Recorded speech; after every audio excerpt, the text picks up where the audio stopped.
دغه رنګې د ښځې مازغه په ظاهري طریقې سره هم د سړي نه کم دي. د سړي مازغه تقریبا 1400 ګرامه دي او د ښځې مازغه د سړي نه 100 ګرامه کم دي. 1200 ګرامه دي. دغه رنګې د ښځې زړه په وزن کې هم دا د سړي نه کم دی. د ښځې اینه په وزن کې د سړي نه کمه ده. د ښځې ګرده په وزن کې د سړي د ګردې نه کمه ده. نو محترمو ښځه به عقلا او نقلا دا د خاوند ماتحته او د خاوند خبره به مني.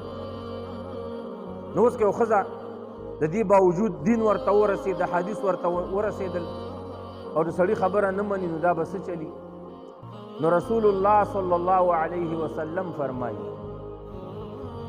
چې کومه ښځه د خاوند سره بد اخلاقي کوي، د خاوند سره بدخویي کوي او خاوند ته تنګي